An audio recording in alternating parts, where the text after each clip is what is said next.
어떻게 시작할까요? 네.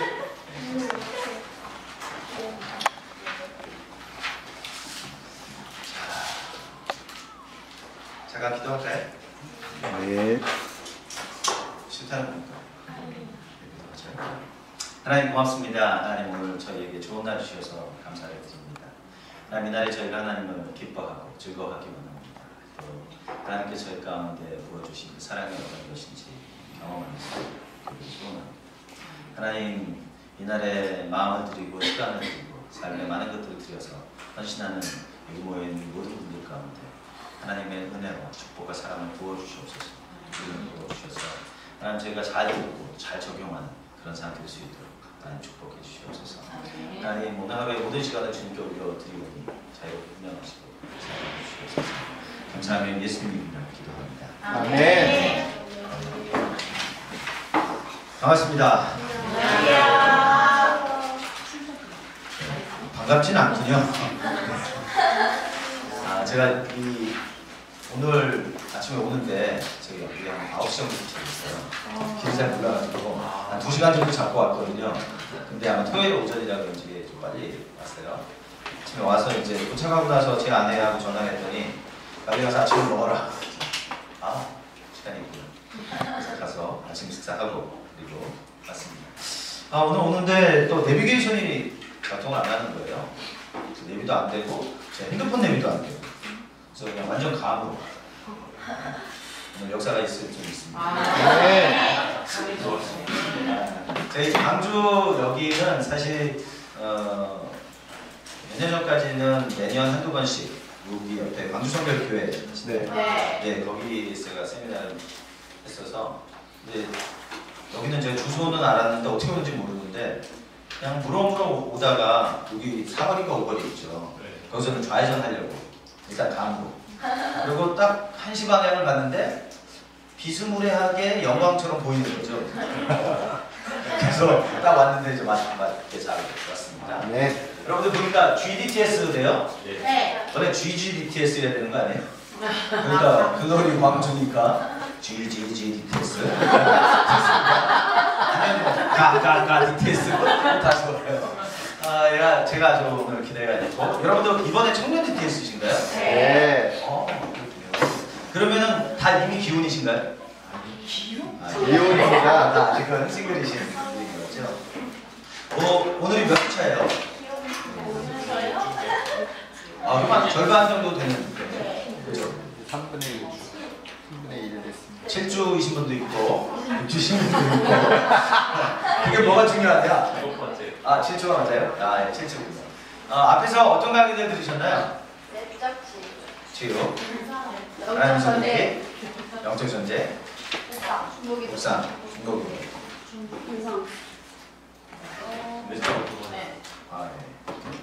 그런 강의입니다. 보통 우리가 다 이제 기본 강의라고 하는 강의들이거든요. 어느 교회 갔더니 제자훈련학교가 우리 교회에서는 그 훈련 학교의 끝이다 이렇게 말하는 데가 있었어요. 저는 그렇게 생각하지는 않고 이 학교가 여러분 삶의 시작인 학교였으면 좋겠습니다. 기반이 되는 학교. 이 학교 기반으로 이제 여러분 삶의 신앙을 쌓아가는 그런 시간이 되시면 좋겠고요. 그럼 6주 동안 좋은 시간 보내셨겠네요, 그죠? 네. 예. 불안한데? 자, 그래서 아마 매주 들었던 거 적용하느라고 되게 바쁘게 오셨죠? 그래서 아마 이번 주도 아침부터 저녁까지 사실 만만치 않습니다. 시간도 많고 적용해야 할 것도 많고 제가 오늘 여러분에게 기대하는 건 2가지 기대합니다. 들으시고 정보를 좀 가지시면 좋겠어요. 하나님 아버지는 이런 분이시구나. 하나님 아버지 사랑은 이런 거구나. 머리로 아시면 좋겠어요. 그리고 또 하나는 그 머리로 안 걸 마음으로 경험하시면 좋겠어요. 저기 보니까 에베소서 4장 13절의 말씀에 그런 말씀 있죠. 하나님의 아들을 믿는 것과 아는 것에 하나가 돼요. 우리 인생의 균형은 아는 것과 믿는 게 하나 돼야 돼요. 그러니까 머리로 아는 것과 마음이 하나 될 때 건강한 신앙을 가질 수 있어요. 여러분 건강하고 싶으시죠? 세 분 건강하고 싶고 나머지 분은 뭐 그러든지 이런 분위기로 가실 건데 좋습니다. 자, 오늘 주제는 하나님 아버지의 사랑 또 하나님 아버지의 마음 이런 주제예요. 왠지 막 따뜻하고 그럴 것 같지 않아요? 제가는 그렇지 않습니다. 네, 그래서 조금 일단은 저의 강의 스타일은 좀 편안하게 부담 없이 스트레스 안 받고 그렇죠? 막 짜증나고 막 이러면 안 되잖아요. 그렇죠? 네. 예. 그랬군요. 예.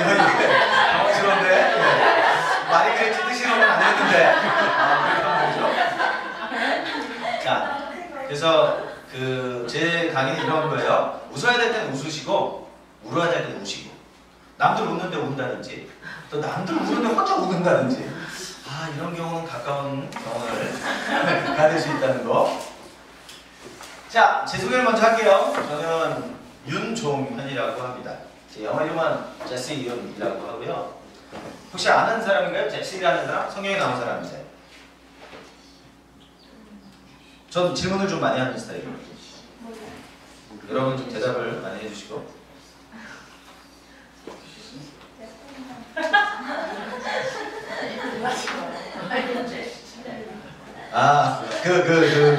가수 제시. 그 제시는 여기에 Y거나 I가 들어가요. 여자 이름은 Y나 I가 들어가서 남자 이름은 보통 J, W 이렇게 써요. 근데 누군지 모르겠다. 네. 구약은 싫어하는군요. 구약에 보면 다윗 아버지가 있어요. 다윗 아버지는 누구예요? 내가 왜 남의 아버지 이름까지 알아야 돼? 이럴 수 있지만 자 2세라는 거죠. 예, 제시 우리말로는 2세로 이제 번역을 했어요. 여기서 문제가 있는 거죠. 그래서 이 이름은 풍성하다, 부유하다, 부자다 그런 뜻이에요. 제 한글 이름은 윤종현이란 말이에요. 저희 아버지가 용하다는 점쟁이한테 가서 돈 많이 주고 지은 이름이에요. 그래서 저는 이제 이 이름을 별로 안 좋아했단 말이에요. 그러다가 제가 95년도에 호주 유학을 갔어요. 가서 이제 처음에 이제 영어를 배우는데 설마 95년 이후에 태어나고 막 그런 건 아니죠? 그때도 태어나는구나 사람들이. 하나님이 보내시는군요. 자, 그래서 처음에 영어 공부를 하는데 대만 형제가 한국 사람들 이름이 다 한자로 돼 있잖아요. 그러니까 제가 믿을륜 쇠국종 나타나는 현자 이렇게 쓰는데 너 이름 괜찮다 그러는 거예요. 그래서 너 이름의 뜻이 뭐냐? 제가 물어봤더니 아주 깜깜한데 어두운데 아무것도 안 보이는데 해가 떠오른다는 뜻이에요. 돈 주고 지어서 그런가? 그래서 와우, 제가 생각하지 못했던 이름의 뜻이 있는 거죠. 그리고 그 얘기를 듣고서 이제 제가 제 이름을 좀 다르게 이해하기 시작했어요. 구약 성경에 보면 하나님께서 하나님의 영광을 우리에게 비춰주신다 그래요. 그리고 우리는 그 영광을 반사하는 삶을 살게 될 거다. 시편에 그런 말씀 있죠. 그래서 저는 이제 제 이름의 그 숨겨진 비밀, 비록 돈 주고 지었고 비록 무당이 지었지만 그 이름 안에는 하나님의 숨겨진 비밀이 있다. 이렇게 믿게 됐습니다. 그래서 혹시 여러분들도 다 이름 있으시잖아요. 그죠? 제가 아는 분 중에 이름이 제일 나쁜 이름이 하나 있어요. 이름이 개똥이에요. 권사님이세요. 연세 많으신. 근데 정말 이름을 듣기죠. 어렸을 때 저한테요. 옛날에는 이름을 나쁘게 지으면 그리고 오래 산다. 잘 산다. 그랬단 말이에요. 거짓말이에요. 저주예요. 저주. 그래서 혹시 여러분들 이름이 마음에 안 드는 분 있잖아요. 법원에 가세요. 요새는 바꿔줘요. 하나님 앞에 기도하시면서 하나님 좀 새로운 이름을 주시도록 그것도 저는 괜찮다고 생각해요. 이름은 정체성이에요. 이름은 되게 중요해요. 그래서 여러분의 이름의 뜻이 뭐냐 아는 거 의미가 있어요. 모른다? 네이버한테 모르겠어요. 그럼 아마 여러분 이름 또는 여러분의 그 집안 족보 뭐 이런 거 있죠. 알게 할 수 있습니다. 그래서 성경에 있는 사람들은요 사실 다 그 이름대로 살다가 그 이름대로 갔어요. 나사로가 어떻게 죽었다 살아났겠어요? 나사로. 그럼 알겠어요? 근데 죽었다 살아났어요. 자, 오늘 분위기 알겠죠? 자, 이렇게 문장과 많은 어쨌든 그래서 제 이름은 제시 또는 뭐 윤종현이다 이렇게 말씀드릴 수 있겠고요. 제가 사역하는 곳은 국제성령나무 사역이라는 치유사역단체입니다. 저희는 2003년에 시작한 단체고요. 그래서 전국에 지부들이 있어요. 전국에 지부가 있고 그리고 호주나 태국이나 중국이나 이런 곳에도 지부가 있고 해외에도 지부가 있고 저희는 한 스태프들이 한 100명 정도 되나? 그렇게 뭐 큰 선교단체는 아니에요. 치유사역단체고 저희가 하는 일은 치유하고 상담하고 또 세미나나 학교나 집회나 이런 것들을 진행하게 됩니다. 혹시 뭐 여러분들이 뭐 그렇게 궁금하진 않겠지만 내가 궁금할 수도 있잖아요, 그죠? 네. 그리고 오늘은 강의 시간이 그렇게 길지 않고, 여러분 보면 그 가피풀이라고 알아요? 네. 거기 보면 가피풀 TV라고 있어요. 아시나요? 알아보세요. 네, 거기 가면은 제 세미나 강의 동영상들이 떠 있어요. 그래서 거기 가서 또 들어가시면 강의 또 들으실 수 있어요. 치유 강의들 가피풀 TV 가시면. 그리고 그리고서 또 내가 기회가 되면 혹시 책 같은 걸 한번 읽어보면 어떻겠느냐? 마음 살리기라는 책이 있어요. 제가 지은 책이겠죠? 소개하는 걸 봐서. 네. 그래서 그런 책들 읽어보시면 여러분의 그 내면의 치유와 회복을 가져오는데 충분히 도움이 될 수 있는 그런 거라고 생각합니다. 자, 파릇파릇하죠? 15년 전에 찍은 사진이에요. 호주에서 유학하고 돌아오자마자 제 아내고 우리 작은 아들, 큰 아들. 이 친구는 조슈아, 한 별이, 이 친구는 크리스, 한 빛이. 둘 다 남자아이고요. 제가 올해로 이제 결혼한 지 20년, 그래서 21년 돼가요. 네가 무슨 결혼이냐? 결혼이냐? 아니 감탄사가 적절할 때 나와야 되는데. 그래서 올림픽공원에서 찍었던 사진도 우리 작은 아이 어렸을 때, 그리고 우리 큰 아이하고 작은 아이 같이 찍은 거예요. 죽이려는 건 아닐 거예요.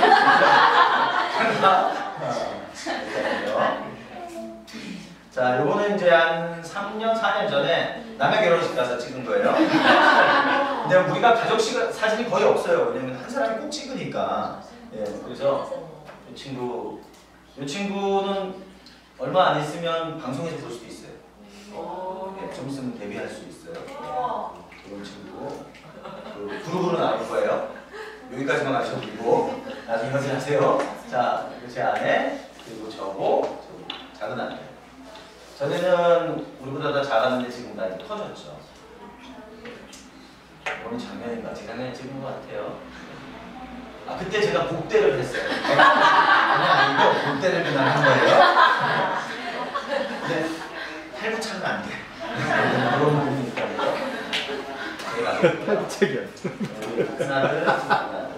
작년에 제 아내 생일날 같이 남이섬에 둘이 놀러 가다가 남이섬을 100m 앞에 두고 돌아왔어요. 사람이 너무 많은 거죠. 정말 눈물을 머금고 돌아오다가 집에 갈까 하다가 그래도 생일인데, 그래서 이렇게 소록도요? 거기 아니고 이렇게 배 타는 데 있잖아요. 하남 쪽에. 미사리 조정교자. 거기 둘이 걸으면. 그렇죠? 자, 이건 이제 저희 3일 전에 찍었어요. 3일 전에. 지금 저희 처남 처제, 우리 처제 부부, 처남 와이프는 못 알고, 그리고 이 친구도 처제, 조카인가? 우리 자녀. 그래서 저희 11식구가 10년 만에 다 모였어요. 그래서 미국에서 오고 캐나다에서 오고, 우리가 호주에 있고 일본에 있을 때 이 친구들은 한국에 있고 그래가지고 서로 계속 안 맞았어요. 그러다가 이번에 다 맞춰서 가족 사진을 같이 찍었어요. 되게 재밌었어요. 그래서 오랜만에 이 친구는 지금 미국에서 목회하고, 이 친구는 한국에서 목회하고, 이 친구는 목회 비슷한 거 하고, 네, 그리고 예, 그렇게 살아가고 있네요. 걔네 행복해 보이지 않아요, 그죠? 연출된 거예요. 네. 네, 연출된 거고. 그러나 뭐 실제는 저희 많이 행복합니다. 제가 제 아내랑 이제 결혼한 지 20년 됐잖아요. 그래서 제가 제 아내를 되게 좋아하거든요. 제 아내를 처음 만난 그날보다 오늘 더 많이 사랑해요. 진짜인데. 그러나 어떤 분에게는 진짜 웃기는. 제가 이제 저희가 상담소를 운영해요. 상담소를 운영하는데 청년들이 그런 얘기 많이 해요. 나는 내 주변에서요 행복한 부부를 못 봤어요. 그래서 난 결혼하고 싶지가 않아요. 근데 그 얘기를 너무 많이 들어. 신앙생활 하는 사람들인데. 그럼 주변에 있는 분들도 다 신앙생활 하는 사람일 텐데. 이건 뭘까 도대체? 고민이 돼요. 또 한 분들은 신앙생활을 한 분들인데 우울증이나 거식이나 폭식이나 공황이나 이런 걸 겪으면서 저희 상담실에 상담하러 오세요. 근데 이분이 신앙생활을 해요. 근데 신앙생활을 하지 않았으면 건강했을 거예요. 신앙생활을 하기 때문에 굉장히 많은 죄책감, 불안, 두려움, 율법적인 삶, 안타까워. 자, 그래서 오늘 여러분들하고 같이 하나님이 어떤 분이신지 아마 우리가 신앙생활하면서 잘 배우고 경험했으면 좋았는데 머리로 많이 들었는데 사실 잘 경험하지도 못했다는데 그러다 보니까 하나님을 오해하니까 삶을 살아가는 방식들도 많이 왜곡되고 오해되는 방식으로 살아가게 되더라라고 하는 거죠. 오늘 우리가 하나님을 제대로 알고 경험할 수만 있다면 여러분 삶에 많은 변화가 일어납니다. 많은 삶의 방향이 새롭게 되어질 수 있다고 생각해요. 기대하시나요? 네. 자, 이제 우리가 오늘 하루 동안 여행을 하게 될 겁니다. 10시부터 몇 시에 끝나시죠? 8시. 호프리 8시쯤. 자, 10시부터 8시. 사실은 원데이 출입하기는 되게 긴 시간이에요. 보통 여행을 해도 9시 시작해서 한 5시. 하루 여행도 그러거든요. 그 시티 투어나 이런 거 해도. 근데 여러분들은 10시부터 지금 밤 8시면 거의 12시간. 그쵸? 10시간. 와. 같이 여행을 해야 돼요. 여행을 하는데 이 여행을 목적지가 있어요. 어디로 여행을 갈 거냐? 우리가 여행을 떠나는 곳은 어디냐면 자, 치유와 회복이라는 마을. 사실은 어디가 가로 열고 제가 썼어야 되는데 안 썼네요. 어디냐면 아버지 집으로 여행을 가는 거예요. 지금 여기에서 우리는 하루 종일 아버지 집을 향해서 갈 거예요. 우리 아버지가 계시고 우리를 사랑하는 그 집으로.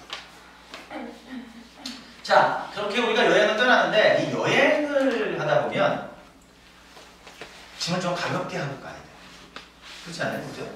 여행 가는데 집에 있는 걸 다 싸가지고 수케이스 28인치짜리 한 4개 가져간다.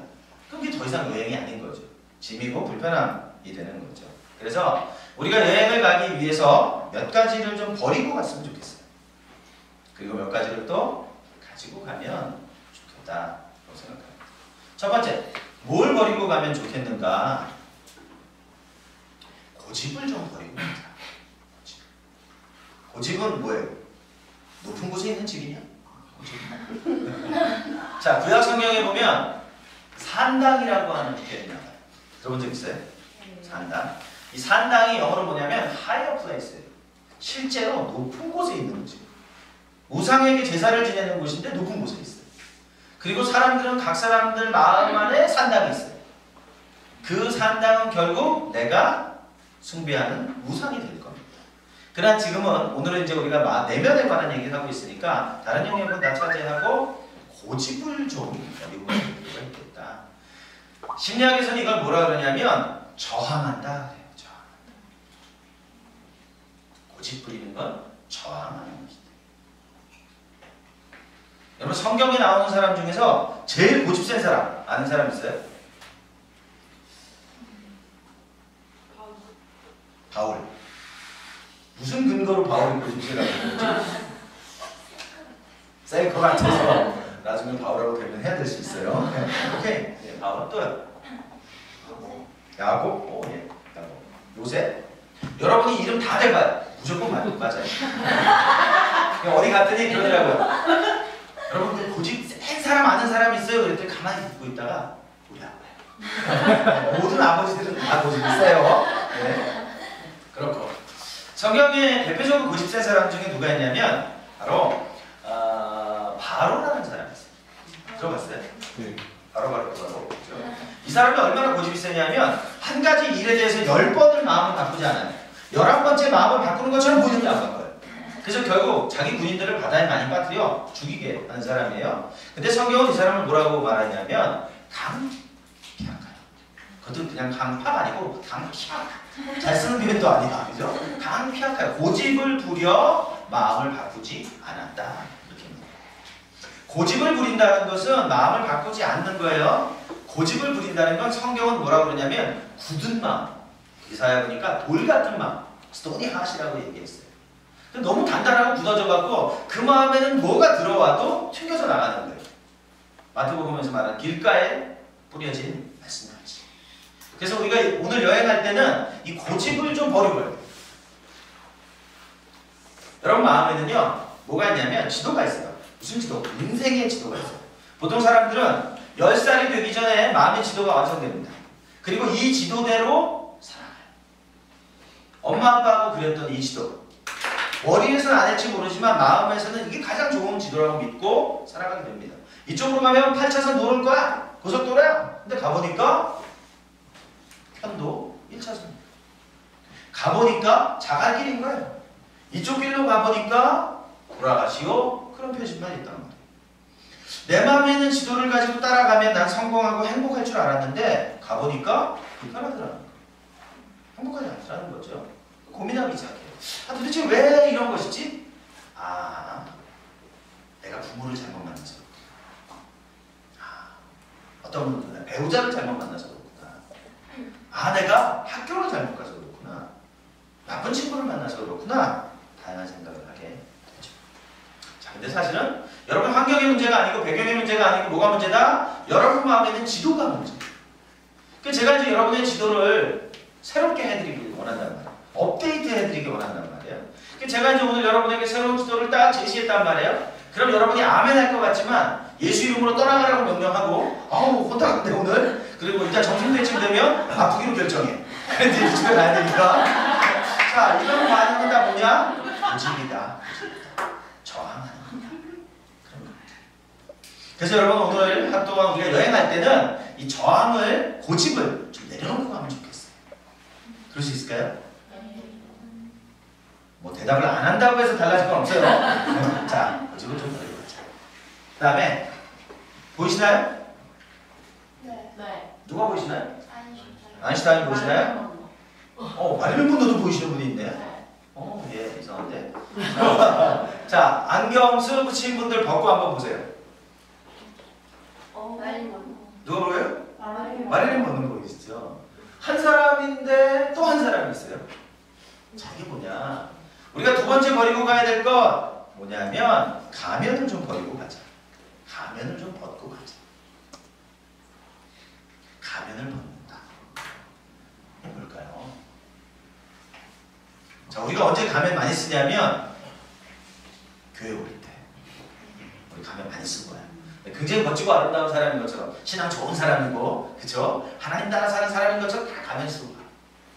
그러다 집에 갈 때 운전하고 가다가 누가 내 앞에 딱 뛰어들어가지고 창문 딱 내리고 막 욕했어. 우리 교회 장로님이. 이런 어려우시는 거죠. 자, 겉과 속이 다른 삶을 살아가고 있더라. 그게 가면이에요. 자, 가면은 다른 말로 말하면 뭐냐면 가면을 벗는다는 건 정직해진다는 거예요.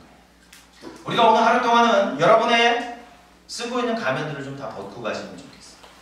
여러분의 삶의 과거와 현재의 삶에 경험했던 그 많은 경험들, 많은 고통과 아픔들 주님 앞에 정직하게, 겸손하게 가지고 나올 수 있는 그런 시간이 되시면 좋겠어요. 제가 이제 치유, 상담 이런 걸 배울 때 하나님 앞에 기도했었어요. 하나님, 저를 좀 치유해 주세요. 저를 좀 다스려 주세요. 그렇게 기도했어요. 그때 하나님이 저에게 하나님 보여주셨어요. 여러분 그 옛날 팽이 알아요? 채찍으로 치고 돌아가는 팽이? 네. 그걸 제가 열심히 치고 있는 거예요. 근데 하나님 그러세요 저한테. 정연아, 너 그 팽이를 좀 천천히 놔. 슬로우 다운 해. 그러시는 거예요. 하나님이 또 영어도 하세요 보니까. 그래서 슬로우 다운 해. 그러시는 거예요. 그리고 그 얘기를 듣고 제가 그랬어요. 됐거든요. 그럼 저는 더 열심히 팽이를 치는 거예요. 그랬더니 너 그 팽이를 좀 멈춰봐. 멈췄어요. 깜짝 놀랐어요. 저는 이 팽이의 본래 모습을 한 번도 본 적이 없어요. 색깔이 여러 가지 색깔인 거예요. 위에 파인 데도 있고요. 옆에 깨진 데도 있는 거예요. 근데 난 그게 보고 싶지 않았어. 그래서 얼마나 바쁘게 열심히 팽이를 돌리면서 살았는지 몰라요. 근데 하나님 저한테 그러셨어요. 네가 정말 변하고 싶다면 정말 치유되고 싶다면 멈추라는 거예요. 너의 현재와 너의 과거를 정직하게 들여다보라는 거예요. 네 삶에 어떤 일들이 있었는지, 어떤 것이 너의 삶의 아픔이 되고 고통이 되었는지, 무슨 생각을 했고 무엇을 느꼈고 무엇을 봤는지. 그래서 그때부터 멈추기 시작했어요. 그때부터 하나님 앞에 정직해지기 시작했어요. 그리고 사람들 앞에 정직해지기 시작했어요. 그러면서 제 삶의 변화는 일어나게 되죠. 여러분이 우리가 신앙생활 한다는 게 그렇게 복잡하지 않아요. 사실은 신앙생활을 우리가 잘하고 성숙한 사람이 되면 될수록 어때요? 투명한 사람 돼요. 성숙한 사람은 비밀을 많이 갖고 있는 사람이 아니에요. 성숙한 사람은 안과 겉이 같은 사람. 그런 사람이 성숙한 사람. 그러려면 정직해져요. 그렇죠? 하나님 앞에 사람 앞에 정직한 삶을 살아갈 수 있을 때 우리는 건강해질 수 있는 거지. 그래서 오늘 우리가 여행할 때 두 번째 버리고 가야 될 건 가면을 좀 벗고 가자. 정직한 마음을 좀 가지고 가자. 그럴 수 있을까요? 네, 맞습니다. 자, 두 가지 무거운 걸 좀 버리고 가고요. 두 가지는 좀 가지고 가야 될 게 있어요. 뭘 가지고 가면 좋겠는가? 첫 번째는요, 열린 마음을 좀 가지고 가면 좋겠어요. 열린 마음, 오픈 하트. 열린 마음이 뭐냐?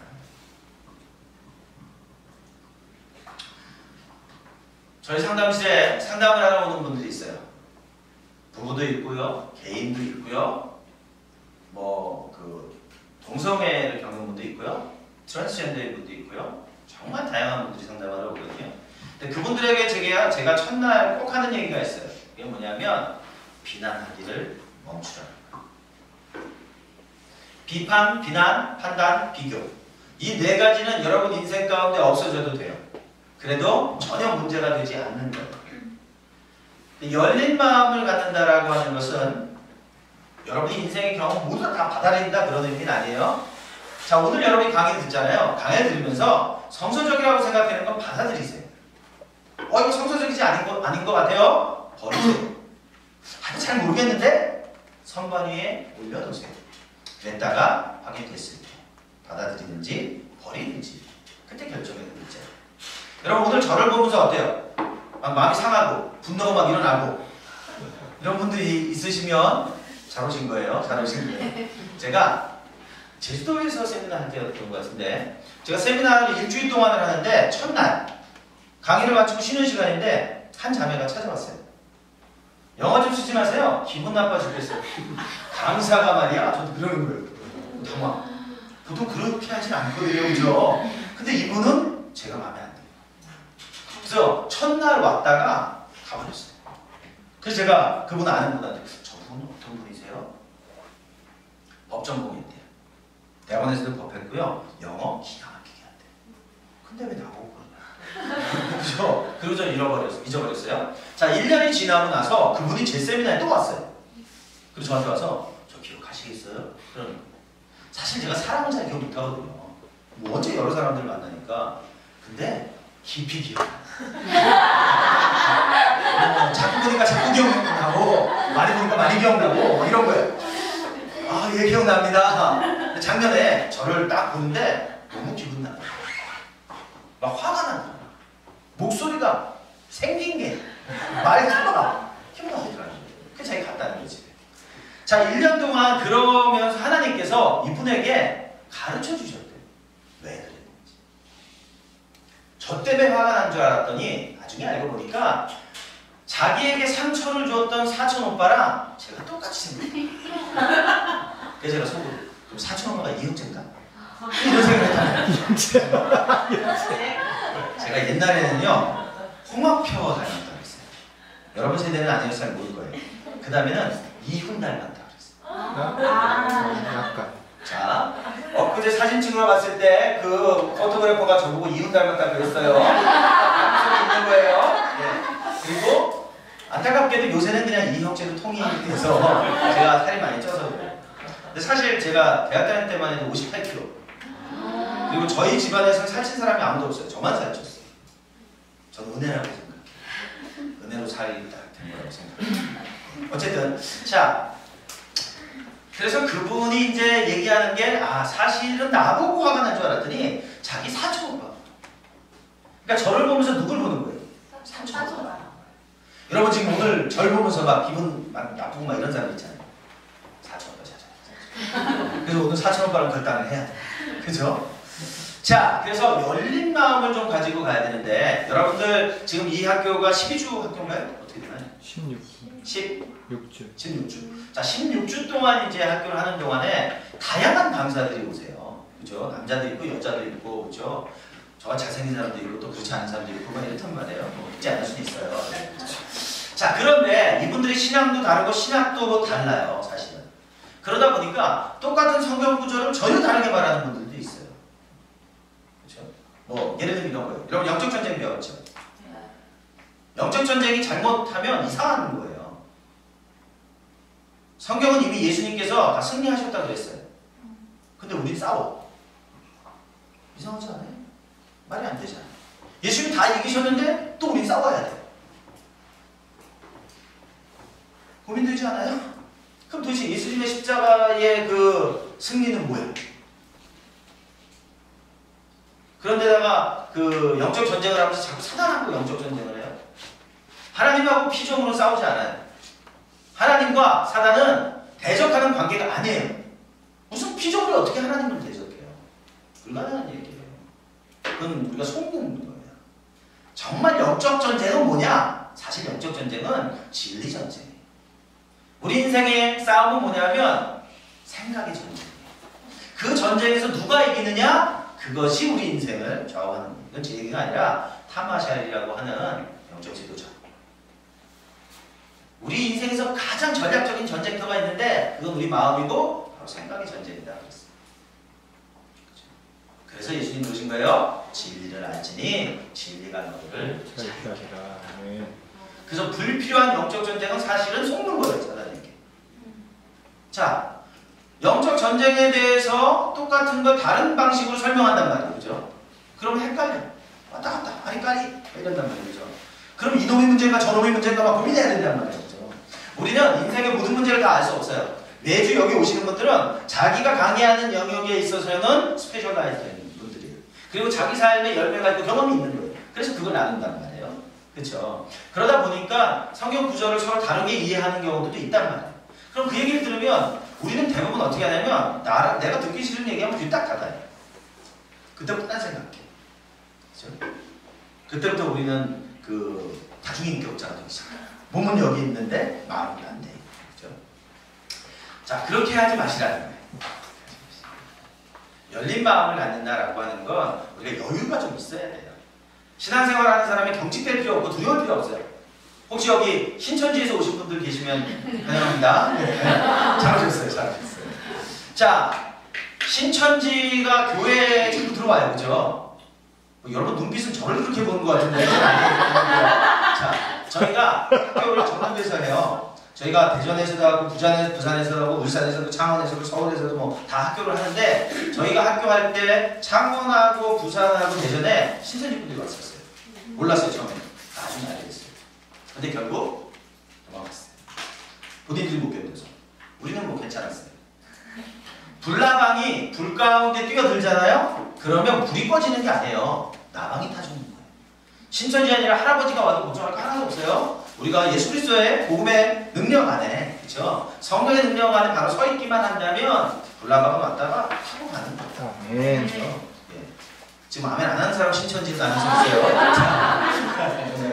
자, 그래서 여러분이 좀 열린 마음을 갖고 여유를 갖고 오늘 하루를 진행하신다면 좀 내 마음에 안 들어도 그럴 수 있어. 이 부분에 있어서는 이 사람이 잘 모르나 보다. 그렇게 할 수 있잖아요. 그렇죠? 여러분 전공 부분에 대해서 내가 얘기하면 그거 아닌데? 그럴 수 있잖아요. 그럼 이건 이 사람이 잘 모르는가 보다. 그런 정도로 한번 넘어가시면 이번 주뿐만이 아니라 이번 학교 내내 좀 여유 있고, 그렇죠? 스트레스 받지 않고. 우리는 완전하지 않아요. 퍼펙트하지 않아요. 우리 인생은 하나님이 퍼펙트하라고 부르신 게 아니에요. 완전해지려고 하면 그때부터 우리는 하나님 없이 살아야 돼요. 그럼 어떻게 살아야 돼요? 엑설런트하게, 탁월하게 하나님과 함께함으로. 그게 우리 부르심이에요. 그래서 우리는 완전하지 않고 완벽해질 필요도 없어요. 주님과 함께함으로 탁월한 삶을 살아가시면 된다. 열린 마음을 가지고 가시면 좋겠고요. 또 한 가지. 적용하면서 가겠다. 이 적용하는 마음을 가져가. 적용이 뭐예요? 레드 드래곤이냐? 아니다. 자, 적용한다라고 하는 것은 머리로 들은 걸 우리의 삶의 마음으로 들어내는 거죠. 여러분, 우리나라의 신앙 환경은 굉장히 좋습니다. 어느 정도 좋냐면 전 세계에서 이 정도의 단시간에 신앙 믿는 사람들이냐 또 무슨 뭐 신앙의 정보나 아니면은 뭐 좋은 설교나 이렇게 들을 수 있는 데가 없어요. 우리나라는 어느 정도냐면 만약에 이제 교회에서 집회를 하잖아요. 그럼 미국에서 강사를 바로 그냥 불러올 수 있어요. 근데 이게 왜 우리는 아무것도 안 해요. 왜? 매번 그러니까. 근데 제가 호주 살 때 그렇지 않았어요. 베닝 같은 분이 2000년도에 시드니에 왔는데 어떻게 됐었냐면 그 주변에 있는 나라 사람들이 다 비행기 타고 시드니로 왔어요. 왜냐면 평생에 한 번 볼까 말까 해. 그거 아세요? 미국 사람들 60%가 여권이 없어요. 평생 해외를 나가본 않아요. 여기 아마 해외에 한 번 안 가본 분 별로 없을 거예요. 아, 예. 예. 있는 것 같아요, 분위기가. 어쨌든 간에 요새는 사실 제주도 가는 것보다 뭐 중국 가거나 동남아 가는 게 더 싸다고 얘기할 정도로 사실 굉장히 쉽게 갈 수 있어요. 근데 의외로 미국은 또 그렇지도 않아요. 그냥 자기 주에서 살다가 죽는 경우도 엄청나게 많다는 거죠. 자, 그런데 이제 그런 상황이에요. 우리나라는 그냥 바로 불러다니는 집회를 해버리니까. 자, 그런데다가 TV 틀면 기독교 영상 이렇게 많은 나라 별로 없어요, 사실은. 딴 나라는 있어봐야 한 채널도 사실은 메이저 채널 아니고 새벽에 뭐 하는 정도, 뭐 이런 정도지. 우리는 뭐 케이블로 하면 몇 개씩 있잖아요. 제가 호주에 있을 때, 예전에 말고 5년 전에 안식년으로 호주에 가서 저희 가족이 2년 정도 있다 돌아왔는데 힐송 교회라는 교회 들어봤어요? 힐송 철치라는 교회를 저희가 1년 정도 나갔어요. 근데 1년 다니면서 그 교회 담임 목사님이 브라이언 휴스턴이라는 분이에요. 근데 이분 설교를 제가 10번도 못 들었어요. 10번이 뭐야? 6번밖에 못 들었어요. 근데 우리나라에서는요, 힐송 예배 딱 틀면 매주 설교가 나와요. 또 그분 설교는 사실 뭐 그렇게 썩 재밌지도 않아요. 설교도 또 길어. 긴데다가 오늘 포인트가 17개네요. 이런 설교를 이런 식으로 하니까 이걸 어떻게 다 이해를 하나 그런 거거든요. 근데 우리의 신앙 환경은 굉장히 좋아요, 사실은. 그러면 그렇게 신앙 환경이 좋은 만큼 과연 우리는 성숙한가? 성장하고 있는가? 그러지 못하다는 거예요. 여러분 요새 TV에서 그 방산비리라고 그러죠? 수백억 대 수천억 대의 그 군 비리로 감옥에 가 있는 사람들 중에 대부분이 다 장로님들이에요. 미치겠어요. 내가 아는 사람도 있어요. 이게 지금 우리나라 현실이에요. 사고 쳤다 그러면 대부분 안타깝게. 왜 그러냐면 듣긴 들었는데 그게 내 삶에 적용되진 않아요. 나타나진 않아요. 왜 이 학교가 여러분 좋은 학교냐면 이 학교는 여러분들에게 새로운 걸 가르쳐주는 게 아니라 이미 알고 있는 걸 살아낼 수 있도록 도와드립니다. 그래서 여러분들 잘 내 삶에 좀 적용해야겠다. 그런 마음으로 가시면 좋겠습니다. 여러분 건강하고 싶으세요?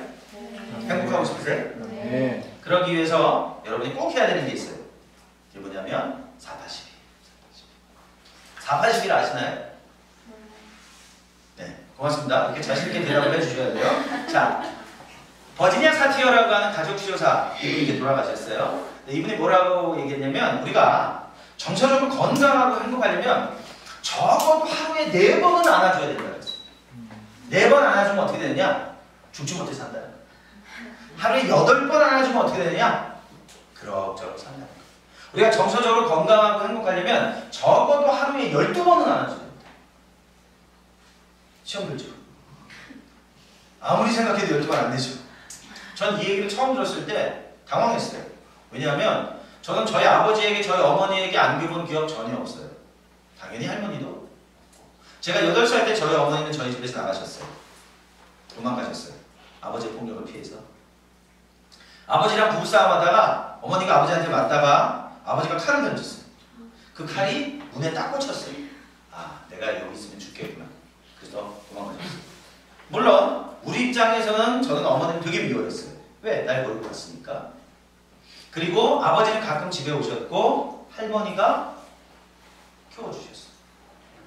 할머니 옛날 분이란 말이에요. 제가 어렸을 때 이미 환갑을 다 넘은 분이기 때문에 저를 만져주거나 안아주거나 그런 일이 없어요. 그러니까 제가 이 얘기를 딱 듣고 나니까 암만 기억해도 없는 거예요. 내가 부모님에게 안 겪은 기억이. 89년 6월 제가 군대에 갔어요. 그리고 8월 달에 아버지하고 할머니가 면회를 오셨어요. 면회를 오셨는데 아버지가 날 끌어안았어요. 눈물이 글썽글썽. 야, 이게 웬일이냐. 알고 보니까 당신 군대 생활이 생각난대. 뭐 이런 정도 수준? 이런 정도 수준이니까. 얘기 뭐냐면요. 우리나라는요. 5000년의 샤머니즘의 역사를 가지고 있고요. 1400년의 불교의 역사를 가지고 있어요. 그리고 1400년 불교, 600년 유교, 그 위에 120년의 기독교가 세워져 있단 말이에요. 그러다 보니까 아직도 많은 영역에 있어서 우린 유교적이고 불교적이고 샤머니즘적인 혼합주의적인 신앙을 갖고 있다. 나도 모르게. 그러다 보니까 사실 성서적인 문화는요. 만지고 안아주고 같이 웃고 울고 중동 사람들이 입 맞추고 이런 문화예요. 근데 문화 여전히 문화는 그리스도의 문화를 갖고 있지 않단 말이에요. 그래서 우리가 하나님 아버지의 마음을 알고 하나님 아버지의 사랑을 경험하고 그 사랑을 나눠주려고 한다면 가장 쉬우면서 중요한 치유와 회복은 안아주는 거예요. 안아주라 그러니까 또 교회에서 꼭 그래 보면 좀 나을까봐 해가지고 그러지 말고 안아주는 최소한 10초 마음과 마음이 만나는 시간이 좀 필요해. 물론 저 같은 경우는 배와 배가 만나는 경우도 좀 있어요. 그래도 뭐 할 수 없다는 거. 자, 그래서 내 안에 있는 하나님의 사랑, 성령의 은혜가 흘러나가는 시간이 필요하고 또 상대편 안에 있는 고통이 빠져나오는 시간이 필요해요. 그래서 때로는 별로 많은 말이 필요 없어요. 그냥 만져주고 안아주는 것만으로 충분할 때가 있어요. 물론 이거 부작용이 있어요. 형제는 형제끼리, 자매는 자매끼리. 그죠? 가족을 제외하고는, 부부를 제외하고는. 그렇게 하셔야 돼요. 자, 우리가 적용해야 된다 그랬죠. 그럼 어떻게 해요? 적용해야지. 다 같이 자리에서 일어납시다. 좀 뭐 불편하고 좁으시더라도 자리에서 일어나셔서 형제는 형제님 좀 찾아가셔. 또 자매님 자매님 좀 찾아가셔서 꼭 안아주시면서 내가 나한테 얼마나 사랑하는지 함께 있어서 얼마나 즐거운지 우리와 사랑해.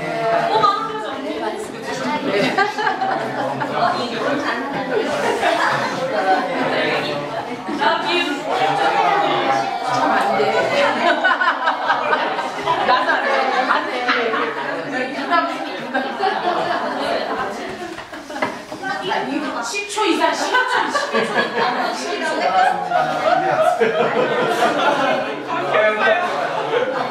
아니에요. 우리 먼저 하시다. 우리 먼저 하시다.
자, 어때요? 여러분 주변에 있는 사람 안아주니까 막 마음이 상하기 시작하고 그렇지 않죠?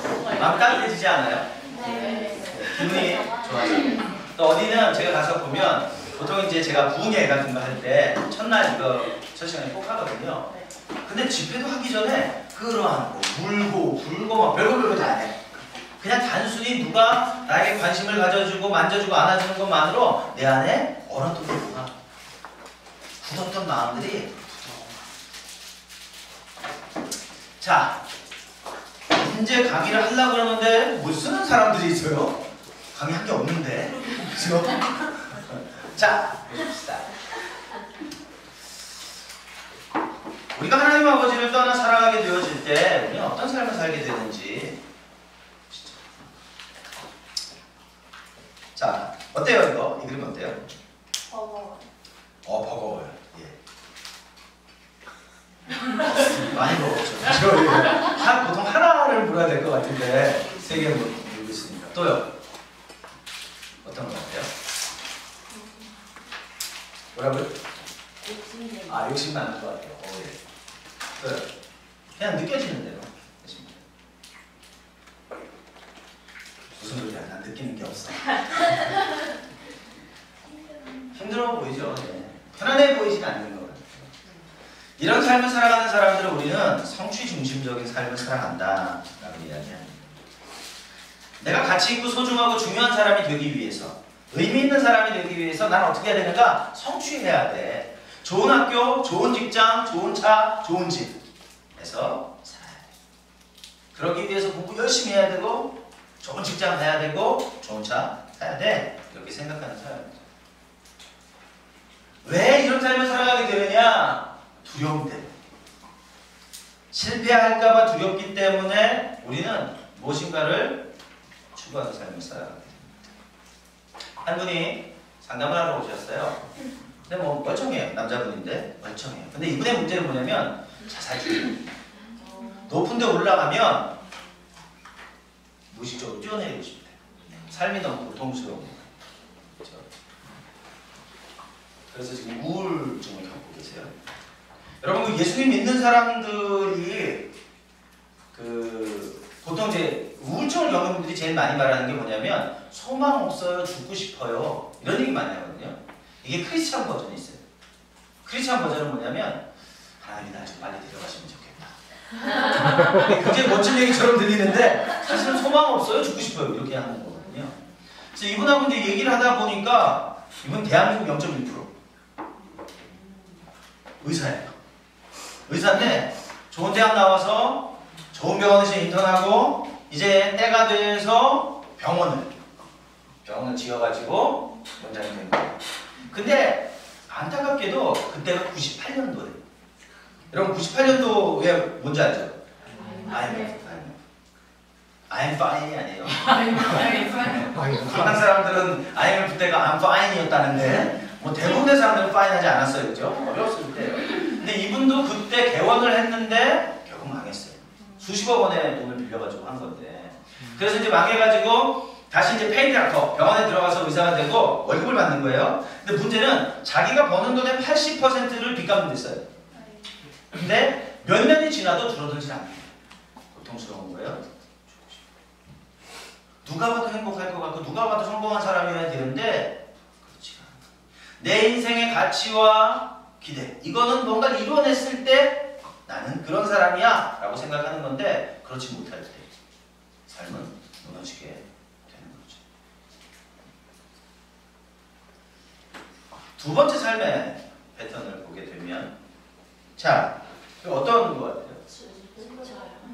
질질 끌려가는 것 같고 질질 끌기도 하고 자 안 끌려가려면 어떻게 하면 돼요?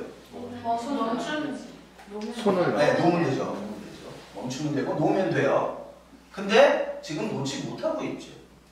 자, 이런 삶을 살아가는 사람들을 우리는 뭐라고 하냐면 인정중심적인 삶을 살아간다. 내가 가치 있는 사람, 소중한 사람, 중요한 사람이 되기 위해서 나는 누군가로부터 인정받아야 돼. 저희 상담실에서 상담을 하는 많은 분들은 이 문제 때문에 고통스러워해요. 사람들에게 인정받지 못하고 사랑받지 못하기 때문에 우울해요. 어느 교회에서 제가 청년회 집회를 했어요. 청년 집회를 하는데 끝나고 났는데 한 자매님이 상담을 좀 하면 좋겠다. 잠깐 보자. 그래서 얘기 들었어요. 얘기 들었는데 보니까 자기 인생 너무 피곤한데. 왜 피곤하냐? 얘기 들어보니까 하루 종일 직장에서 일하고요. 그리고 저녁이 되면 또 세컨 잡을 때요. 세븐일레븐 같은 데 가서 또 일을 하세요. 왜 일을 열심히 하냐? 얘기 들어보니까 빚이 있대. 3,900만 원의 빚이 있어가지고 그 빚을 갚기 위해서 일한다는 거예요. 그럼 열심히 하는 거네, 잘하는 거네. 근데 문제는 뭐냐? 남자친구가 돌아올 거라. 죽게 구속된 자들이 돌아오는 것처럼. 돌아올까요? 아니요. 돌아오지 않습니다. 근데 이 자매는 돌아오지 않는다는 말을 믿지 않아요. 틀림없이 돌아와서 나를 다시 사랑해 줄 겁니다. 왜? 이 삶을 살게 되는 걸까? 거절당할까 봐 두렵기. 우리 삶의 실패와 거절에 대한 두려움은 우리를 위축되게 하거나 무엇인가에 집착하게 합니다. 그리고 이런 삶을 살아갈 때 우리는 불안정하게 되고, 야고보서 말씀을 보니까 바닷물결에 밀려서 요동하는 것과 같은 마음이다, 그런 표현을 하셨죠. 정함이 없다. 세 번째는 성취와 인정으로부터 우리가 원하는 것을 얻지 못하게 되었을 때 우리가 선택하는 세 번째 선택은 쾌락입니다. 쾌락이라고 해서 꼭 극단적인 거 아니에요. 법 테두리 안에서 다 가능한 겁니다. 이런 말이 있어요. Pain seeks pleasure. pain은, 고통은 쾌락을 찾는다는 거예요. 여러분, 고통을 즐기는 분들 있어요? 누가 나를 딱 때려. 이쪽도요. 이러면 이상한 거예요. 병원 가야 되는 거예요. 그렇죠? 우리는 고통을 즐기지 않아요. 고통으로부터 다 피하고 싶어 합니다. 그렇죠? 그래서 고통이 있을 때 사람들은 어떻게 해서든지 그 고통으로부터 피할 방법을 찾아요. 그게 쾌락입니다. 중고등학교 아이들을 데리고 저희 상담소에 와서 이 아이가 컴퓨터 게임만 주구장창해요. 집에서 얘 좀 바꿔주세요. 또 와요. 근데 10초 8분은 아이 문제가 아니에요. 부모 문제. 아이는 왜 게임에 집중하게 되어졌는가? 고통스러워서요. 고통을 마비하기 위해서 뭔가에 집중하는 거예요. 그럼 이 아이의 고통은 왜 생긴 거냐? 물론 뭐 학교 문제도 있을 수 있고 여러 가지 있을 수 있습니다만 가장 근본적인 건 부모님하고의 관계예요. 부모님하고 행복하고 건강한 사랑의 관계를 맺고 살아간다면 아이는 조절할 수 있어요. 게임도 조절할 수 있고, 뭐 심한 경우는 마약이나 성적인 거나 아니면은 그 외에 먹는 거나 자는 거나 있는 거나 조절할 수 있어요. 어떤 것은 나쁜 것이지만 어떤 것은 나쁜 것 아니에요. 우리 삶에 필요한 것이에요. 그런데 문제는 조절하지 못한다는 거예요. 중독의 문제는 그거예요. 조절할 수가 없다. 그래서 쾌락 중심의 삶을 살아갑니다. 왜 그러느냐? 고통에 대한 두려움 때문에. 고통이라고 하는 것은 내가 견딜 수 없는 거라고, 이건 참을 수 없는 거기 때문에 어떻게 해서든지 고통을 벗어나고 떠나야 된다고 생각해요. 그래야만 내가 가치 있는 사람, 의미 있는 사람이라고 믿게 되어지는 거지.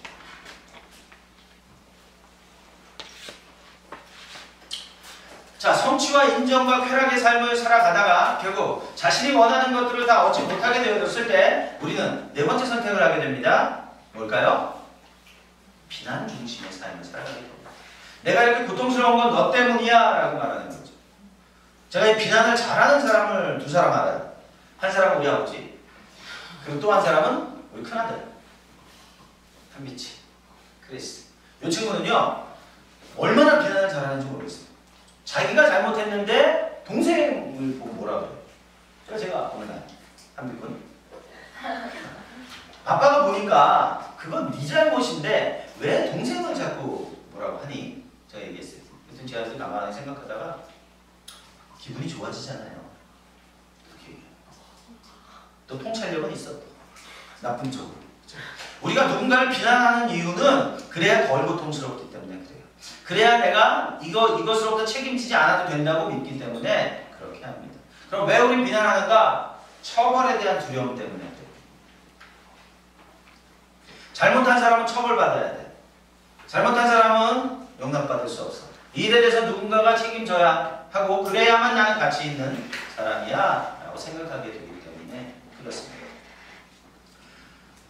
자, 이런 삶을 살아가는 사람들 대부분은 이 네 가지 범주의 한 가지의 삶이 내 삶의 문제가 되는 경우도 있어요. 성취와 인정과 쾌락과 비난의 삶. 그리고 이 삶의 밑에는 뭐가 있어요? 두려움이 있어요. 성경은 온전한 사랑이 두려움을 내쫓는다고 말합니다. 그 말은 무슨 말이에요? 사랑의 반대 개념은 사랑이 없는 게 아니라 두려움이라고 합니다. 여러분 심리적인 문제를 가지고 있을 때 여러분이 병원을 가든지 뭐 교회를 가든지 상담실을 가든지 심리적인 문제가 있을 때 가장 큰 이슈가 되는 건 뭐냐면 두려움에 관한 거예요. 지금 두려움은 굉장히 큰 문제예요. 성경도 두려움의 반대는 사랑이다. 온전한 사랑이 두려움을 내어주는 것처럼 우리 안에 온전한 두려움이 있으면 사랑이 우리 안에 역사할 수가 없어요.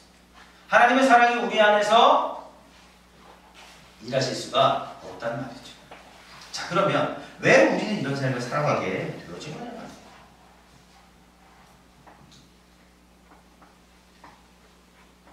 이것 때문에 저희 상담실에 매주 상담을 하러 오고, 어떤 분은 이것 때문에 자살 시도를 여러 번 하고 자해를 하고 그렇게 살아갑니다. 정도의 차이는 다 다를지 모르겠지만 소망 없어요. 죽고 싶어요. 왜? 도대체 왜 이런 생각을 하게 되는 건가? 우리나라가 안타깝게도요, OECD 국가 중에서 자살률이 1위예요. 청소년 자살률 1위, 노년 자살률 1위. 우리가 1위 하는 게 한 50가지 정도가 있어요. 그 중에 대부분은 다 나쁜 부분에 있어서 1등이에요. 어떤 사람들 말합니다. 야, 너 책을 읽어. 네 문제를 해결해 줄게. 1년에요. 새로운 책들이 한 3, 4만 권 정도 우리나라에 출판되거든요. 근데 그 출판되는 책들이 대부분 뭐냐? 네 문제를 해결해 줄게. 근데 우리는 지금 점점 더 나쁜 상황으로 가고 있어요. 경제적으로 더 나아져가고 있는 건데 사람들의 내면 세계는 더 피폐해져가고 있다는 거죠. 도대체 왜 그런 것이냐? 저는 그 이유를 하나님의 말씀에서 찾아보고 싶어요. 혹시 여러분 성경책 있으신가요? 한번 좀 찾아보시죠. 성경책 없으신 분들은 뭐 그런 거 있잖아요.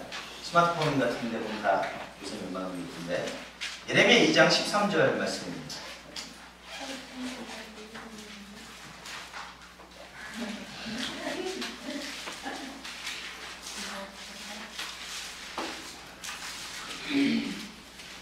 마종 쪽에서 찾으면 없어요. 여기 있어요. 여기에 아마 1180, 1050, 뭐 1050. 자, 같이 한번 읽을까요? 시작. 내 백성이 두 가지 악을 행하였나니 곧 그들이 모세를 건너는 나라를 버린 것과 스스로 웅덩이를 한 것인데 그것은 그 물을 가두지 못할 거친 웅덩이들이니라.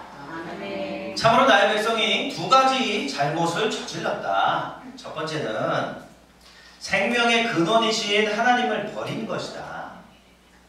그리고 두 번째는 물이 고이지 않는 물이 새는 웅덩이를 파서 그것을 샘으로 삼은 것이다. 그렇게 얘기했어요. 자, 이게 무슨 말이냐? 하나님께서 이스라엘에게 예레미야라고 하는 젊은 선지자, 10대 말의 선지자를 보내십니다. 근데 이 사람은, 이 예레미야라고 하는 사람은 40년 동안 이스라엘의 선지자였어요. 근데 더 놀라운 건 이 예레미야 선지자의 별명이 뭐예요? 눈물의 선지자. 일단은 많이 울었다는 얘기죠. 자, 왜 많이 울었을까?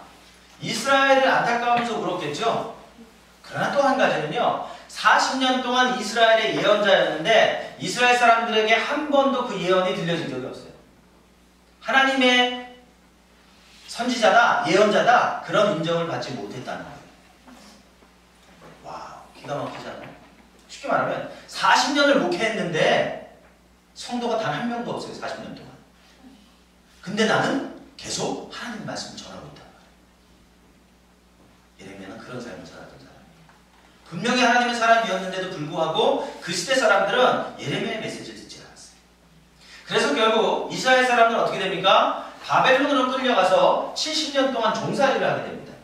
지금 이 본문의 말씀은 니네가 이제 바벨론으로 끌려가서 70년 동안 종살이 해야 되는데 왜 너희들이 종살이를 하는지를 잘 모르고 있는 거예요. 이유를 모르고 왜 우리가 그런 걸 당해야 돼? 이런 생각을 하고 있을 때 너희가 딱 두 가지가 문제야.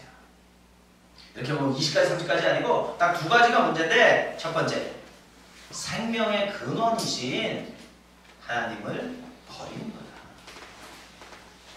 생명의 근원이신 하나님을. 자, 생명의 근원. 여러분 혹시 이 파테르라는 단어 들어본 적 있어요? 뭐랑 비슷해요? 배터리. 그죠? 이 파테르라고 하는 단어는 현대단어인데요. 이 단어는 아버지란 단어의 어원이에요. 즉, father란 단어의 어원이에요. 그리고 이 파테르라고 하는 단어의 뜻이 있어요. 그 단어의 뜻은 뭐냐면요. 바로 생명의 근원이라는 뜻이에요.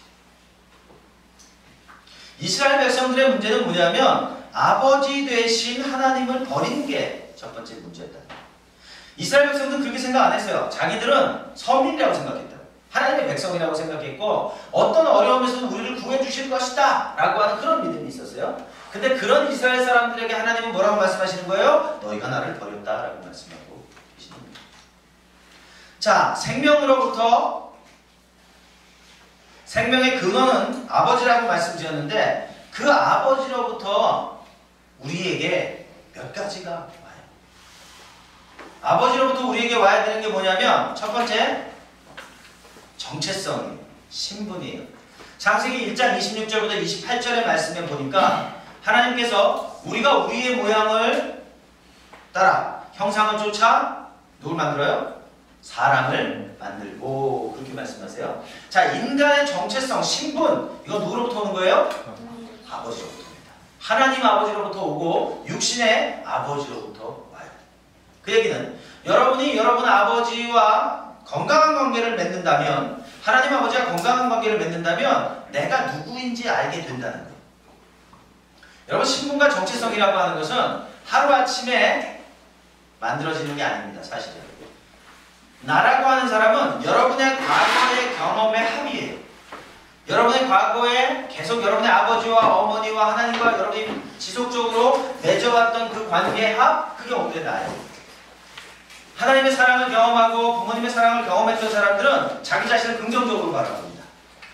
근데 그런 경험이 별로 없는 사람들은 자기 자신을 부정적으로 바라보게 된답니다. 그래서 우리의 신분과 정체성이라고 하는 것은 하나님으로부터 아버지로부터 오게 되어지죠. 자, 정체성이 오게 되면 그 다음에 와야 되는 게 있어요. 뭐가 와야 돼요? 비전, 꿈, 사명이 와야 돼요. 성경 전체는 심플합니다. 두 가지예요. 신분과 사명에 관해서 가르쳐주는 책이에요. 내가 누구인지, 내가 뭘 해야 될지를 알려주는 책이죠. 하나님께서 사람을 창조하신 다음에 비전과 꿈을 주세요. 어떻게 해요? 생육하고 번성하고 땅에 충만하고 정복하고 다스려라. 인간에게 비전을 주시는 거예요. 꿈을 주시는 거예요. 그래서 성경은 꿈이 없는 백성은 뭐 어떻다고요? 망한다. 인간의 삶에 비전과 꿈이 없다는 것은 방향이 없는 배, 키가 없는 배와 같다는 거예요. 그래서 여러분들이 아무리 건강하고 행복하고 별거 다 있는데 내 삶의 목표와 방향이 없어요. 그렇다면 뜬 떨어진 연과 같은 삶에 불과한 것이다.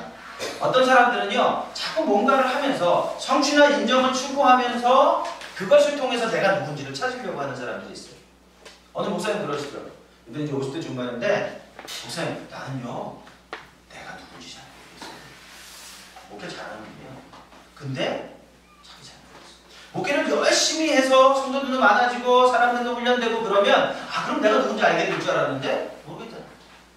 어떤 선교사님은 선교지에서 열심히 일을 해요. 사역을 브리도 일으켜요. 근데, 난 내가 누군지 모르겠다. 여러분이 하는 일을 통해서 내 자신을 증명할 수는 없어요. 그러나 하나님이 나에 대해서 말씀하시는 내가 누구냐라고 하는 그 말씀을 통해서 나를 찾게 되고 나를 찾게 되면 그때서 내가 뭘 해야 될지 알게 돼요. 그래서 언제나 신분이 먼저 와야 돼요. 사명이 먼저 오는 게 아니에요. 신분이 먼저 오고 그러면 사명이 와요. 사명이 오면 이제 우리가 어떻게 살아가야 될지를 알게 됩니다. 우리가 평생을 추구하고 살아가야 될 게 무엇인지 알게 돼요. 하나님께서 우리에게 그분이 주시는 것은 그분의 끝없는 사랑입니다. 끝없는 사랑이고 우리는 그 사랑을 받고 어떻게 살아가느냐? 우리 평생에 추구해야 될 가치는 사랑하면서 살아가는 거예요. 여러분들이 어떤 직장에 다니고 어떤 교회에 다니고 뭐 세상 없는 일을 다 하고 다녀도 항상 그 밑바닥의 최고의 가치는 사랑하면서 사는 거예요. 그래서 사랑한다면 그것은 어떤 것이든 해야 되는 거고, 사랑하지 않는 거라면 그건 어떤 것이든지 하지 않아야 돼요. 수십억 원의 돈을 교회에 헌금하는 일이라도 사랑 없이 하는 거라면 하지 않는 게 맞아요. 왜? 미니멀스니까. 아무런 의미가 없는 거니까. 자, 그러면 우리는 이러한 신분과 사명과 사랑, 이게 아버지로부터 오는데 우리는 이걸 과연 어떻게 얻을 수 있느냐? 그건 바로 관계를 통해서 가능하게 됩니다. 자, 기독교의 본질이 뭘까요? 질문. 저는 답을 가르쳐드리고 싶은데 기독교의 본질은 뭘까요? 관계. 그렇죠? 여러분 DTS 하면서 제일 많이 듣는 거 그거 아니에요? 관계. 나와의 관계, 나와 세상과의 관계, 나와 말씀과의 관계, 나와 하나님과의 관계, 나와 성령과의 관계, 나와 사단과의 관계, 그렇게 나쁜 관계, 그죠? 예, 그런 거 결국 DTS가 가르치는 바는 뭐냐면 관계를 가르치는 거예요.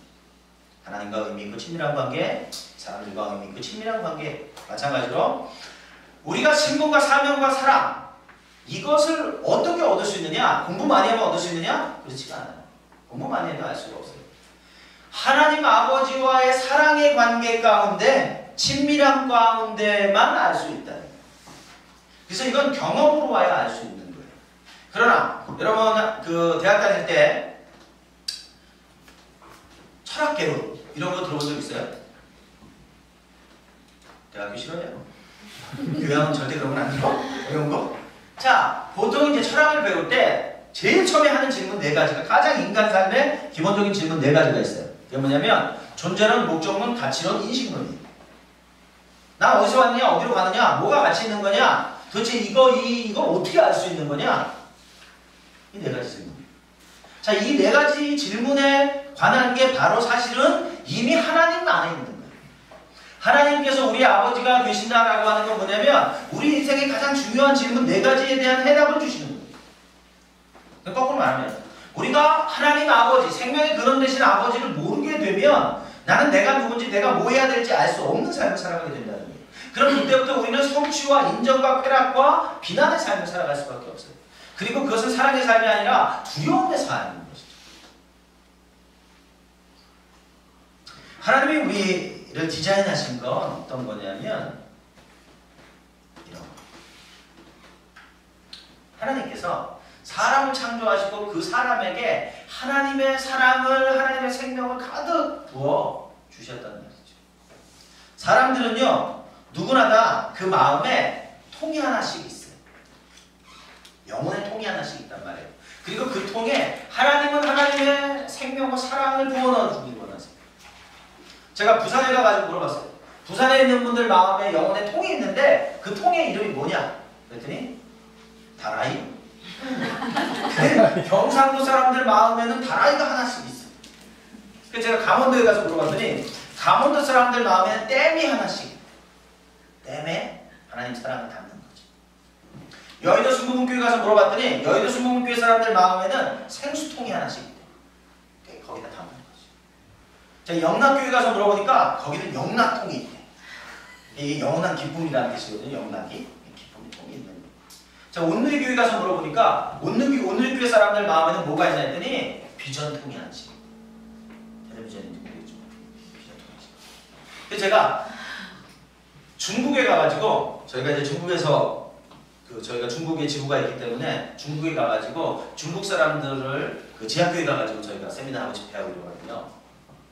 근데 이제 중국 사람들한테 물어봤단 말이에요. 여러분들 영혼에 통이 하나씩 다 있는데 그 통의 이름이 뭔지 아십니까?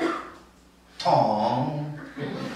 사성이라고 그러죠. 그 사람들 원래 이 통이 그 한자니까. 예. 그럼 일본 사람들 마음에는 뭐가 있겠어요? 바켓스. 미국 사람들 마음에는 로켓이 있겠어요. 뭐라고 부르든지 관계없어요. 인간으로 태어난다라고 한다면 태어난 지역은 다르고 말은 다르다 할지라도 그 영혼에 부르는 이름이 다르다 할지라도 다 하나님의 사랑을 담는 통이 있단 말이에요. 그리고 그 통에 사랑이 부어질 때 우리는 사랑답게 살아갈 수 있다라고 합니다. 그래서 인간으로 태어나면 예수님을 믿든지 안 믿든지 관계없다는 거예요. 그 안에 하나님의 생명이 채워져야만 우리는 의미 있는 삶을 살아갈 수 있도록 디자인되어 마친 것이다. 그래서 윌리엄 템플이라고 하는 사람이 그런 말을 했어요. 만물 안에는 하나님의 자리가 있다. 그 자리에 하나님이 계실 때에만 만물은 의미가 있어지는 겁니다. 우리 식으로 말하면 우리 마음 안에는 하나님의 자리가 있어요. 그리고 그 자리에 하나님이 계실 때에만 나는 의미 있는 존재가 되어진다라고 하는 거예요. 근데 문제는 성경이 뭐라고 말씀하세요? 생명의 근원 되신 하나님을 떠났다고 했어요. 아버지 되신 하나님을 떠나버렸다. 아버지로부터 사랑을 우리는 받고 살아가야 되는데 그 아버지 되신 하나님을 떠나버렸단 말이에요. 자, 그럼 어떻게 되죠? 아버지 되신 하나님을 떠나게 되면 제일 처음에 나타나게 되는 현상은 뭘까요? 쉽게 말하면 물을 마셔야 우리가 살 수 있는데 물을 더 이상 마시지 않게 됐어요. 그럼 제일 처음에 나타나는 현상은? 목마르죠. 목이 많아요. 갈증, 디자이어, need, 욕구 다 같은 말이에요. 그래서 목이 마르니까 어떻게 해요? 이 목마름을 해결하기 위해서 어떻게 해야 돼요? 그쵸? 물을 찾아야 되겠죠. 가장 건강한 방법은 뭐예요? Go back 하는 거예요. 원래 우리가 공급받던 그 생명의 하나님께 돌아가는 거예요. 근데 성경에 보니까 돌아갔다고요? 안 돌아갔다는 거예요. 그리고 여기서 우리의 두 번째 문제가 발생합니다. 어떻게 됩니까? 스스로 웅덩이를 팠다. 왜 웅덩이를 팠을까요? 왜 웅덩이 팠어요? 웅덩이 파니까 뭐 나옵니까? 물. 하나님이 주시는 생명의 물 아니지만 이것과 비슷한 물이 있을 거야. 그래서 웅덩이를 파고 그 웅덩이를 통해서 내 안에 공허함을 채우려고 하기 시작했다라고 하는 거지. 근데 이 웅덩이가요, 여러분 비 올 때 길바닥에 이렇게 파이는 그런 정도의 웅덩이가 아니에요. 구약 성경에서 말하는 웅덩이는 이런 거예요. 이런 거고, 여러분 그 혹시 농사 짓는 데 가보시면 가물었을 때 인공적으로 호수 또는 뭐 웅덩이 같은 거 만들어서 그것을 농수에다 이렇게 공급하는 거 알아요? 네, 저수지. 예, 저수지 만들어서 그런 거예요.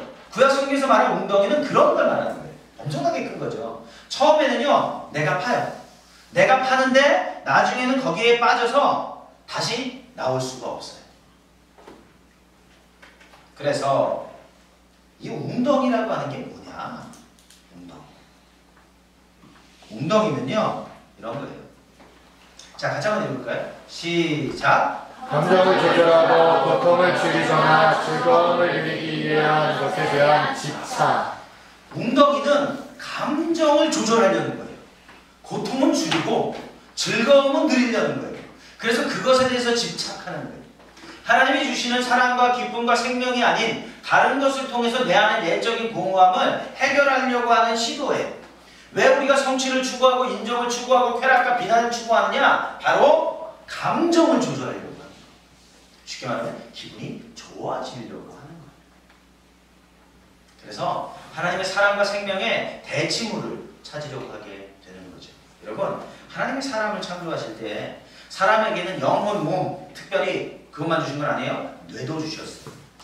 뇌가 없는 사람을 문외한이다. 뭐 이런 얘기도 있어요. 그러나 이제 대부분 다 뇌가 있고 그 뇌가 정상 기능을 해야 건강한 삶을 살아갈 수 있습니다. 여러분, 뇌에 문제가 있으면 신앙생활 제대로 할 수 없어요.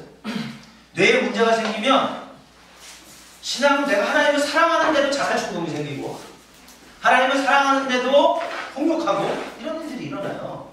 자, 뇌가 가장 건강한 상태가 되면 그 상태는 어떤 것이냐? 뇌가 가장 건강한 상태가 되려면요, 하나님과 친밀한 관계, 사람과 친밀한 관계를 맺을 때 우리의 뇌는 가장 건강한 상태가 된다고 얘기합니다. 기가 막히지 않아요? 하나님이 사람을 만드실 때 사람은 하나님이 디자인하신 대로 살아가야만 가장 최적화된 상태로 살아갈 수 있게 디자인하셨다는 거예요. 그거를 뇌를 연구하는 사람들이 밝혀냈단 말이에요. 그냥 뭐 한 게 아니라 수십 년 동안 연구하다 보니까 뇌라고 하는 건 친밀한 관계에서 가장 건강한 상태를 유지하게 되는 거죠. 자, 어떤 것이 우리 인생의 웅덩이가 될 수 있느냐? 보세요. 자, 웅덩이는 영어로 시스턴이라고 하는 단어를 씁니다. 시스턴이라고 하는 단어를 쓰는데 이 단어를 만들어 보니까 어떤 게 내 인생의 웅덩이가 될 수 있느냐? 우리가 하는 일 중독. 결혼해서 아이를 낳습니다. 아이를 낳는데 아이 보는 게 막 너무 힘들고 괴로워요. 그래서 남편들이 어떻게 하냐면 자발적 야근을 직장에서 한대요. 야근하니까 이제 수당 받죠. 그리고 이제 집에 늦게 들어가서 자고 아침에 또 나오면 되죠. 아주 비겁한 거예요. 돈을 많이 벌 수 있는지 모르지만 집에 있는 아내와 아이는 고통스러운 거예요. 그렇죠? 근데 그것이 우리의 웅덩이 될 수 있어요. 왜? 우리나라는 다른 거는 뭐라고 하는데 일 중독은 괜찮아. 더 열심히 해야 돼. 이런 식으로 받아들입니다. 일이요. 그 다음에 우리가 추구하는 경험들, 성적인 것, 극적인 어떤 그 아드레날린이 많이 나오는 익스트림 스포츠 있죠. 그런 것들이 다 웅덩이가 될 수 있어요. 왜 사람들이 성적인 걸 추구하느냐? 우리의 고통을 가장 단기간에 빠른 시간에 해결해 줄 수 있기 때문에. 그래서 그것이 웅덩이가 되는 거죠. 자, 그 다음에 술, 담배, 마약. 내 안의 고통을 대체해 줄 수 있는 거. 그렇죠? 괴로워서 한 잔, 즐거워서 한 잔. 전 개인적으로 치맥을 좋아하는 사람입니다. 여러분 치맥 좋아하시나요? 안 좋아하세요? 자, 몰래 대답하는 분들이 계시고 저는 치킨과 맥도날드를 좋아합니다. 여러분도 그러신 거죠? 네. 자, 그런 것들 내 안에 있는 뭔가 공허하고 고통스러우면 뭔가가 채워질 때 나도 모르게 기분이 풀어지고 좋아지고 그런 거예요. 자, 그 다음에 사람들이에요. 사람들로부터 인정받고 사랑받으니까 나 괜찮은 사람인 것 같아요. 근데 누군가가 나를 사랑해주고 좋아해주지 않으면 나는 가치가 없는 사람인 것 같아요. 그래서 끝없이 사람들에게 집착하는 사람들이 있어요. 그렇죠? 자기의 것들을 다 주면서도 사랑을 갈구하는 사람들. 그래서 그런 거 있죠. 나쁜 남자 좋아하는 사람들. 나쁜 남자 좋아하는 사람들이 대부분 의존적인 사람들. 인정이나 사랑받는 것을 통해서 자기 가치를 발견하려고 하는 사람들이 이거예요. 자, 그 다음에 스릴을 추구하는 거, 그 다음에 스릴을 추구하는 그런 거, 그 다음에 술, 그 다음에 지식, 이런 것들이 다 우리 웅덩이가 될 수 있어요. 자, 자매님들 스트레스 받으면 뭐예요? 먹어요. 웅덩이. 자, 먹다 지치면 자요. 그죠? 웅덩이에요. 자고 일어났는데 이제 아무것도 없어요. 그럼 어디 가야 돼요? 부엌에 간다고 없어. 그러면 쇼핑하러 가야 돼. 쇼핑하러 가요. 어느 목사님이 목회한 지 30년 되셨어요. 근데 이분이 웅덩이가 있어요. 아무에게도 말하시는 웅덩이 뭐냐? 이분은 고통이 있을 때마다 만화가게 간대. 교회에서 좀 떨어진대. 교회 처음에 만화가봐. 그래서 밤새 만화책을 읽는데요. 거기서. 근데 요새는 안 간대. 알고 보니까 집에서 컴퓨터로 본대. 자, 이건 치유된 게 아니에요. 회복된 게 아니에요. 그죠? 내면의 고통이 있을 때마다 그 고통을 대체하기 위해서 뭔가를 우리가 인생의 영문으로 뒷문으로 가보면 아무에게도 말할 수 없지만 자기만의 웅덩이가 있단 말이에요. 그렇지 않아요? 네, 자기만의 웅덩이가 있어요. 지금 저희 그 상담실에 오는 분 중에 한 분이 그 폭식으로 고통받는 분이 있어요. 고통이 오면 일단 빵집에 가서 빵을 엄청나게 사요. 그 엄청난 건 거의 박스 수준으로 사요. 그리고 집에 가서 문을 자기 방문을 딱 걸어 잠그고 먹기 시작해요. 그러니까 어느 정도 먹느냐? 정말 목이 찢어질 정도로 먹는데요. 자기 표현. 그러니까 실제로 폭식증이에요. 불림이 아니에요. 불림이. 병원에서 진단한 거고 근데 조절이 안 되는 거예요. 엄청나죠. 보통은 이제 거식과 폭식을 왔다 갔다 하거든요. 왔다 갔다 하는데 이분은 그것 때문에 이제 고통스러워해요. 근데 감사한 건 이제 그 부분들이 치유되어져 가고 있는 과정이에요. 본인도 놀라고 있고. 어쨌든. 자, 사람들마다 각자 자기만의 고통을 처리하기 위해서 하는 웅덩이가 있단 말이에요. 그래서 그 웅덩이는 다른 사람하고 비교할 수는 없어요. 왜? 나한테는 웅덩이인데 그 사람한테는 아닐 수 있고 그 사람한테 웅덩이가 또 나한테는 아닐 수 있어요. 그래서 자기만의 웅덩이가 될 수 있는 거죠.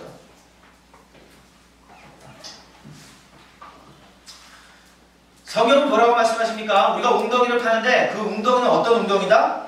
물을 저축치 못하는 터진 웅덩이다. 웅덩이는 웅덩이인데 물이 시간이 지나서 고이는 게 아니라 터져버렸기 때문에 밑이 빠져버렸다는 거예요. 그래서 우리에게 더 이상 생수를 줄 수 있는 것이 아니다라고 하는 거죠. 이스라엘 사람들은 이 두 가지가 문제였다.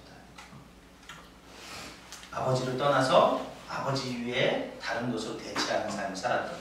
그것이 그들 인생의 문제였습니다. 그렇다면 이것은 우리의 문제가 될 수도 있습니다. 우리가 아버지를 알지 못할 때, 아버지를 떠난 삶을 살아가게 되어질 때 우리는 성취와 인정과 쾌락과 비난의 삶을 살아가게 되어지고, 그리고 그때부터 우리는 우리 내면의 고통을 처리하기 위해서 뭔가를 몰입하고 집중하고 내 내면의 공허함을 채우기 위해서 뭔가를 자꾸 하는 그런 삶을 살아가게 되어질 수 있다고 하는 거죠. 이것은 그 어떤 방법으로도 치유되지 않습니다. 생명의 근원 되신 아버지께로서 다시 돌아가요. 그리고 그분으로부터는 사랑을 경험해야 돼요. 그분으로부터는 위로를 경험해야 돼요. 그분 안에서 안식해야 돼요. 그래야 벗어날 수 있게 되어집니다. 실제로 뇌를 연구하는 사람들은 얘기합니다. 중독으로부터 우리가 벗어날 수 있는 방법은 뭐예요? 중독으로부터 벗어나려면 의미 있고 친밀한 관계가 필요하다는 거예요. 그리고 그 관계 안에는 사람과 사람의 관계 필요하지만 하나님하고의 관계가 필요한 것입니다. 그래서 이것만이 중독을 이길 수 있는 힘이에요. 그 어떤 것도 중독은 이겨지지 않습니다. 여러분 초자연적인 능력을 가지고 한 번에 빡 기도해가지고 짱 하고 중독이 나올 것 같죠? 그렇지 않아요. 죄송하지만 병은 나을 수 있어요. 암은 나을 수 있어요. 그러나 중독은 그런 정도로 되지 않습니다. 하나님이 여러분에게 부어주신 그 사랑이 내면 깊이 경험되어져야만 그것으로부터 벗어날 수 있어요. 여러분 반복적으로 짓는 죄 있잖아요. 그죠? 반복적으로 과식하잖아요. 우리. 그죠? 예. 자, 그러한 죄를 해결하고 싶다면 그거는 기도 많이 한다고 되는 게 아니라 하나님 앞에 나가요. 그분이 나를 어떻게 바라보시는지, 그분이 나를 어떻게 사랑하시는지를 경험하게 되어져야만, 그게 영혼 깊이 경험되어져야만 내가 반복적으로 하고 있는 그 행동이 멈춰지게 된다. 그렇 되잖아요. 그죠? 네. 자, 12시까지인가요? 저 시간이? 네. 네, 그렇죠. 자, 그러면 일단 여기까지 하고요. 어떻게 됐나요? 식사하시고. 식사 먼저 하고요. 네. 그러면은 일단 그럼 제가 기도하고 첫 시간 마쳐야 되겠네요. 기도하겠습니다. 하나님 아버지, 저희가 이제 여행의 첫 시간을 지나갑니다. 하나님, 저희가 이스라엘 백성들처럼 똑같은 잘못을 반복하지 않도록 하나님 도와주시옵소서. 하나님, 우리의 영혼 깊은 곳 가운데 스스로 웅덩이를 파고 살아가는 삶이 있다면 하나님 이날에 우리가 하나님 아버지를 발견하게 해주시옵소서. 하나님 아버지의 품으로 돌아가는 시간 되게 해주시옵소서. 하나님, 우리의 영혼의 그 공허함을 하나님 우리에게 부어주시는 그 사랑으로 생명으로 채우는 시간들 되게 해주시옵소서. 또 하나님 우리에게 허락하신 귀한 교제의 시간과 식사 시간, 하나님 우리가 먹고 마시고 교제하면서 하나님의 은혜를 나누는 시간 되게 해주시옵소서. 감사하며 예수님 이름으로 기도합니다. 아멘.